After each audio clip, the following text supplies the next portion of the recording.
Assalamualaikum warahmatullahi wabarakatuh. Jalan-jalan ke Tugu Pahlawan, jangan lupa memakai topi. Salam sapa saya ucapkan sebagai pembuka pembelajaran ini. Selamat pagi semuanya. Selamat berjumpa dalam program acara Rumah Ilmu.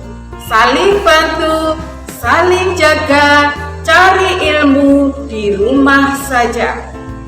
Pada pagi hari ini kita akan belajar mata pelajaran Bahasa Indonesia bersama saya Ibu Husnul Khotimah dari SMP Negeri 42 Surabaya.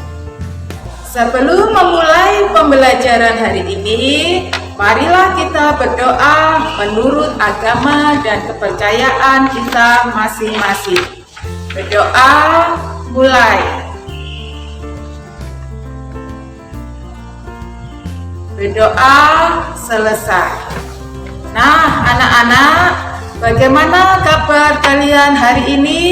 Semoga kalian semuanya dalam keadaan sehat walafiat dan tetap semangat meskipun kalian masih menjalankan pembelajaran jarak jauh. Sebelumnya, Ibu selalu mengingatkan kalian untuk selalu melaksanakan protokol kesehatan. Apa saja itu? Yang pertama, selalu gunakan masker dimanapun kalian berada. Yang kedua, sering-seringlah kalian melakukan cuci tangan menggunakan air mengalir yang bersih dan sabun. Bila tidak ada, kalian bisa menggunakan hand sanitizer.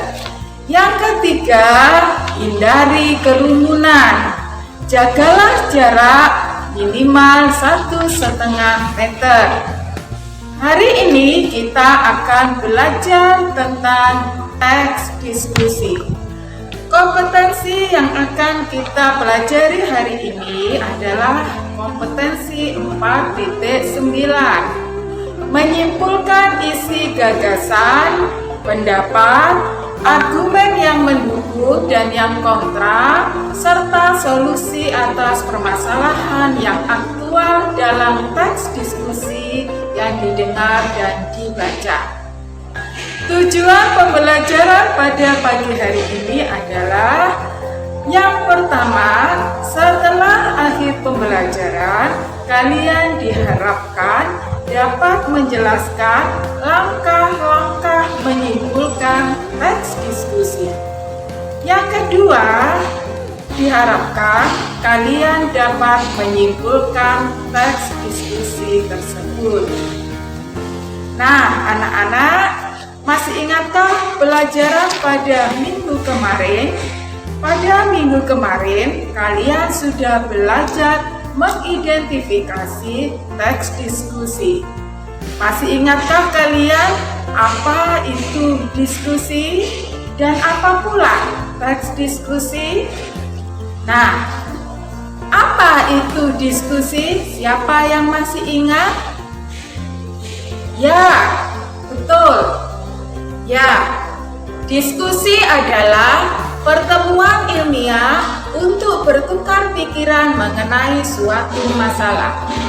Karena merupakan pertemuan ilmiah, maka kegiatan bertukar pikiran ini harus dilakukan secara teratur dan terarah.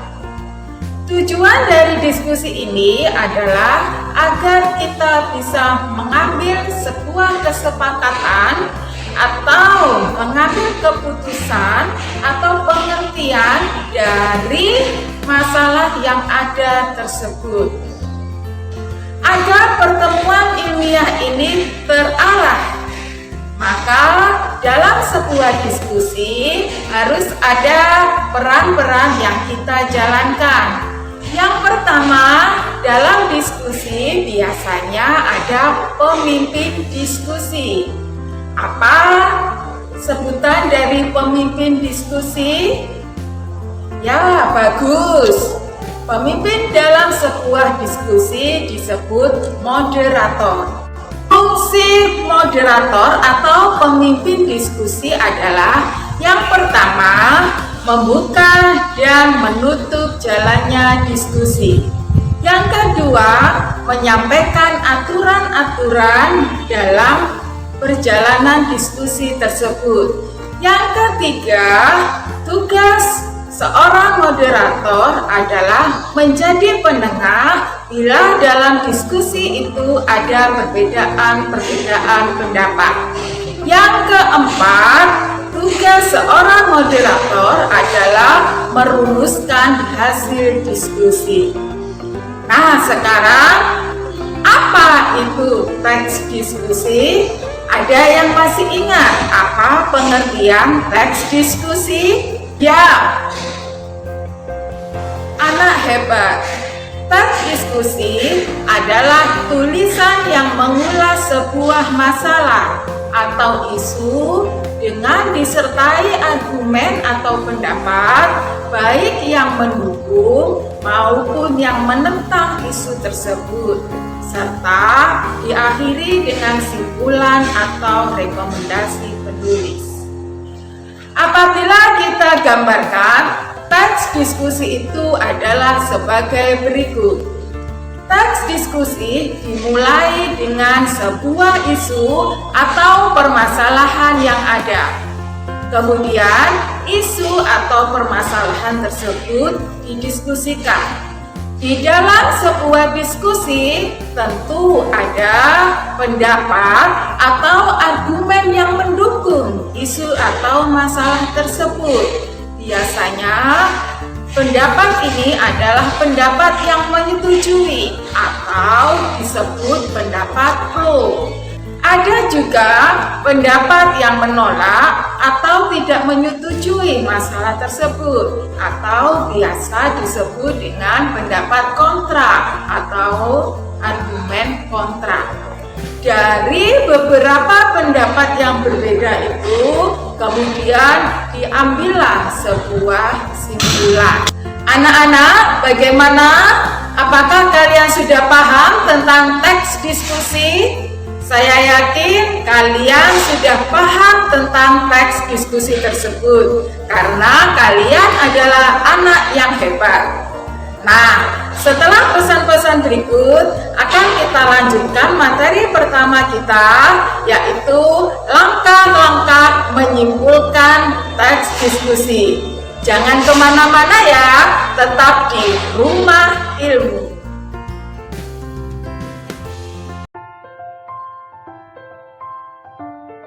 Kembali lagi di Rumah Ilmu. Saling bantu, saling jaga, cari ilmu di rumah saja. Anak-anak masih semangat ya belajarnya? Kita lanjutkan materi pada hari ini. Yang pertama yaitu langkah-langkah menyimpulkan teks diskusi. Ada 3 langkah menyimpulkan teks diskusi. Yang pertama, membaca teks diskusi.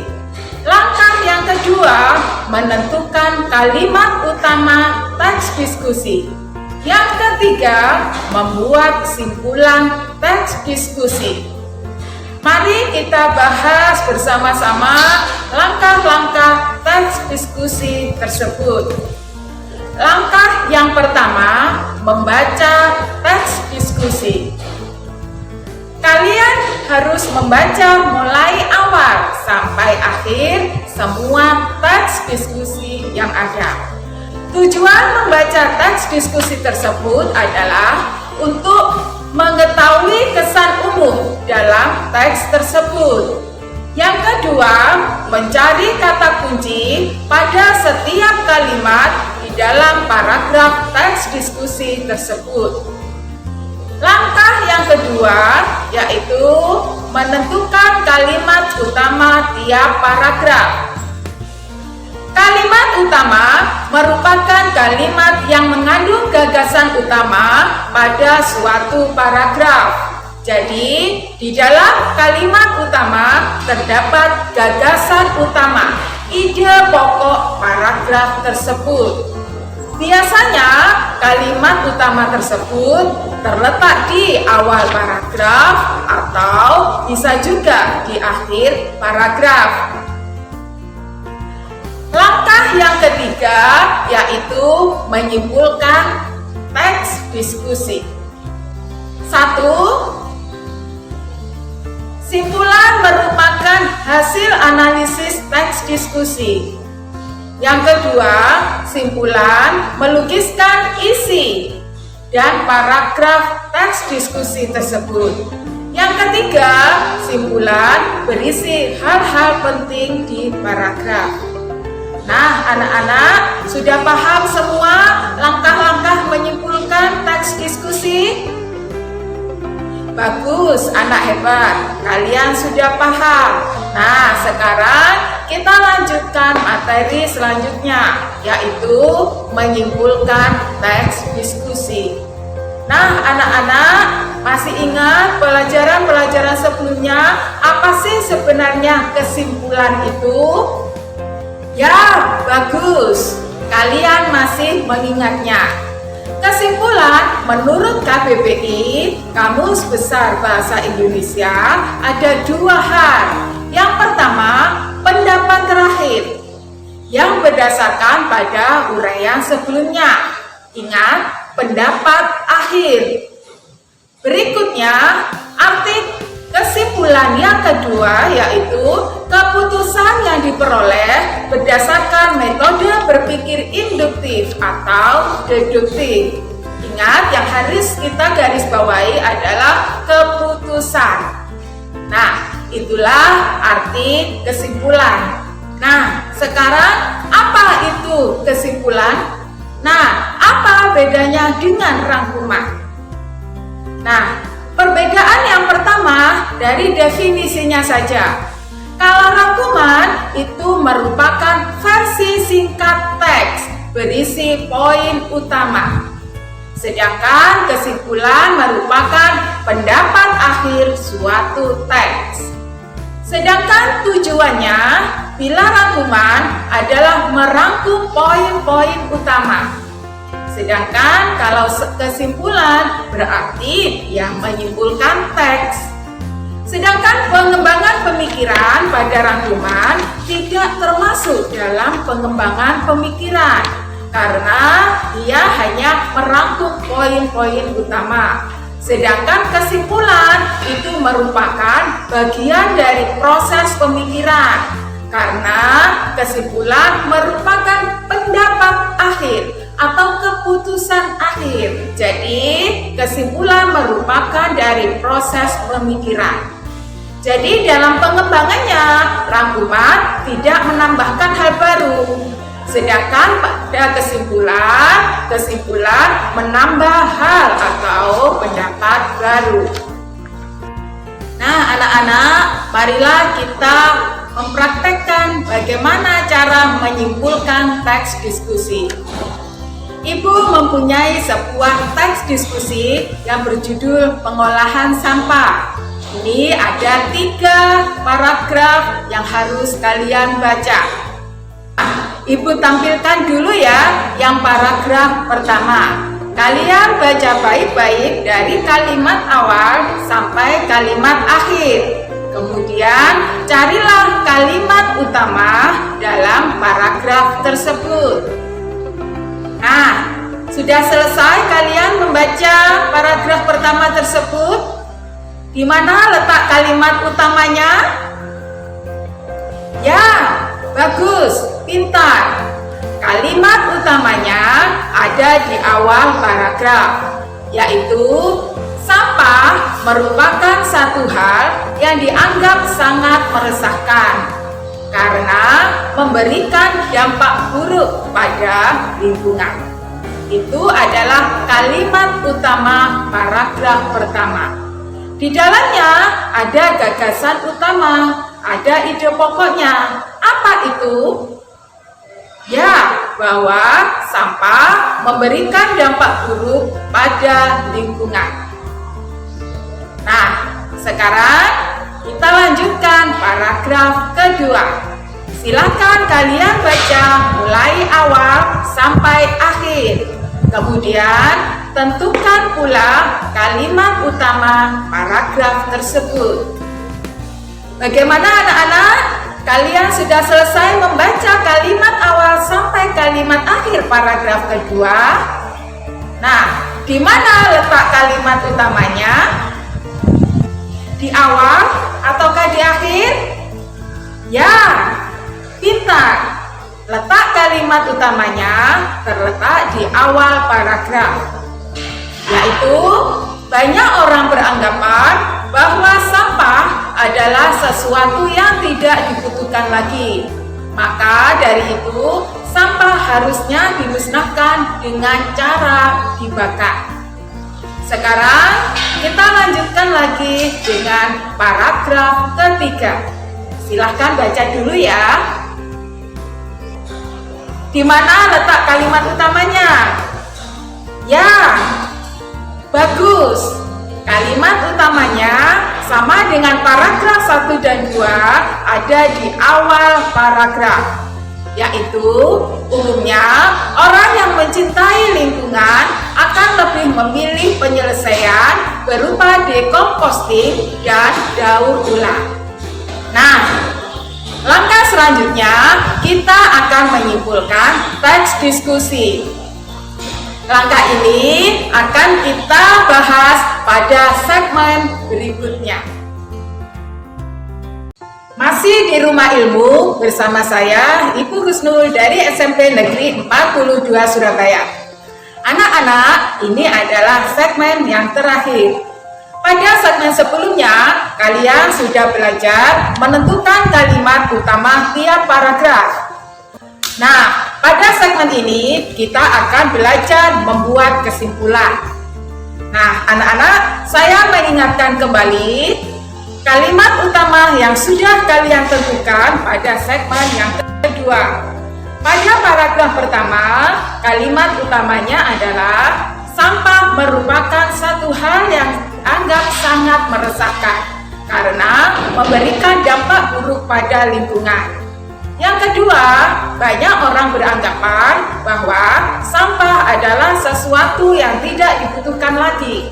Maka dari itu, sampah harusnya dimusnahkan dengan cara dibakar. Yang ketiga, umumnya orang yang mencintai lingkungan akan lebih memilih penyelesaian berupa dekomposting dan daur ulang. Nah, sekarang kita membuat kesimpulannya.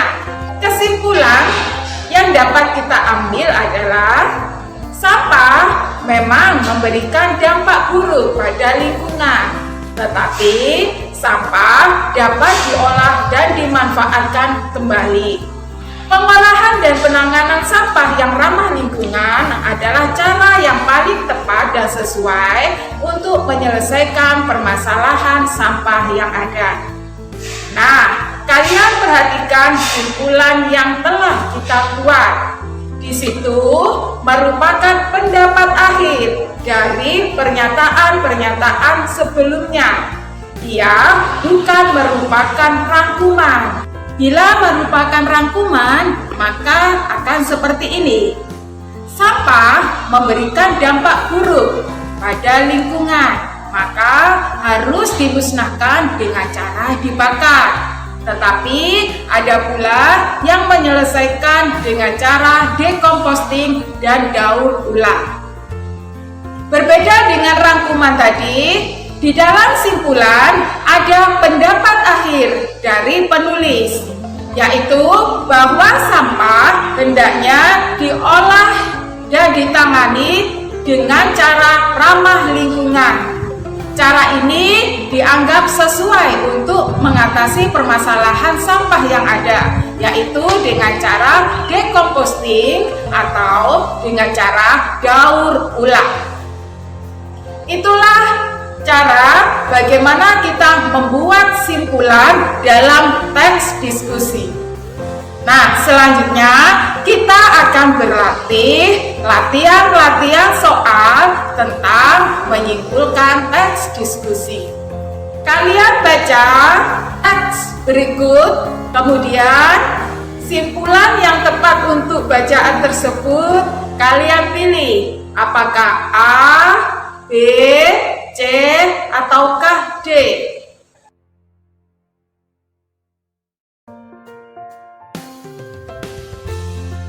Nah, sudah ketemu anak-anak jawabanmu? Apa jawaban yang benar?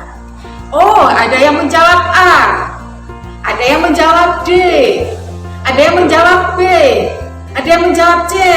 Mana jawaban yang benar? Kita bahas satu-satu dulu ya. Kita perhatikan yang A. Si pelaku kecurangan merasa bangga dengan nilai yang didapatkan. Apakah itu merupakan simpulan? Ya, itu belum merupakan simpulan. Itu merupakan argumen. Argumen yang mendukung adanya kecurangan tersebut. Sekarang kita lihat jawaban B. Tanpa harus belajar, siswa yang berlaku curang akan mendapatkan nilai yang baik. Apakah itu merupakan simpulan dari paragraf tersebut? Nah, ternyata jawabannya B, belum merupakan simpulan dari teks paragraf tersebut. Sekarang yang C. Berlaku curang ketika mengerjakan ulangan menimbulkan ketidakadilan antar siswa dalam penilaian.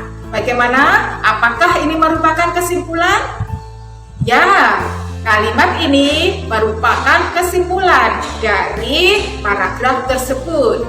Jadi, jawaban yang paling tepat adalah yang C. Sedangkan yang D, kita merasa prihatin terhadap tindakan siswa yang suka berlaku curang. Itu hanya merupakan pendapat saja, belum merupakan simpulan dari keseluruhan paragraf tersebut. Bagaimana?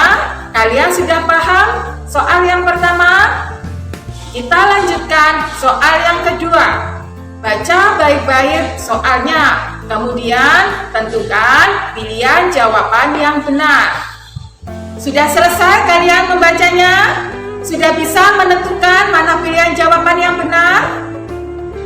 Oh, ada yang menjawab B, ada yang menjawab D. Kita bahas saja ya. Yang pertama, yang A. Limbah dan sampah yang dibuang ke laut sering menimbulkan masalah yang sangat serius bagi biota laut. Belum lagi ulah penumpang yang membuang sampah sembarangan di laut. Apakah ini kesimpulan? Loh, ini bukan merupakan kesimpulan. Ini merupakan kalimat utama paragraf tersebut. Sekarang kita lihat jawaban yang B. Para penumpang tidak menghiraukan pengaruh sampah terhadap kehidupan biota laut. Apakah ini merupakan kesimpulan? Ya, ini belum merupakan kesimpulan. Ini masih merupakan kalimat penjelas dari kalimat utama tadi. Sekarang kita lihat yang C. Limbah dan sampah yang dibuang ke laut akan mencemari laut yang menjadi sumber penghidupan nelayan. Ini juga masih belum merupakan kesimpulan. Nah, sekarang kita lihat yang D. Air laut yang tercemar tidak dapat digunakan sebagai tempat ikan dan terumbu karang. Ya, betul. Inilah simpulan dari paragraf ini. Mengapa yang D merupakan simpulan dari paragraf ini? Kalian perhatikan bahwa yang dibicarakan dalam paragraf ini adalah air laut yang tercemar. Air laut yang tercemar ini menyebabkan ikan dan terumbu karang tidak mau hidup di daerah tersebut. Itulah simpulan dari paragraf tersebut. Jadi jawabannya adalah yang D. Bagaimana? Apakah kalian bertambah paham tentang membuat simpulan? Kalau masih belum, mari kita lanjutkan dengan satu soal berikutnya. Kalian baca soal ini, kemudian kalian tentukan mana jawaban yang benar. Bagaimana anak-anak? Sudah selesai kalian membaca? dan sudah menentukan jawaban yang benar? Apa jawaban yang benar? Semuanya sudah benar menjawabnya. Bahwa jawabannya adalah yang D. Bahwa kalimat tersebut atau paragraf tersebut merupakan sebuah simpulan. Nah, kalian sudah paham semua ya tentang bagaimana cara membuat simpulan? Saya yakin kalian semakin paham dengan soal-soal yang telah Ibu berikan tadi. Anak-anak, berakhirlah pembelajaran hari ini. Jangan lupa ya, tetap mengunjungi rumah ilmu. Jalan-jalan ke Surabaya. Jangan lupa membawa buah tangan. Terima kasih atas perhatian semuanya sudah bersedia mendengarkan.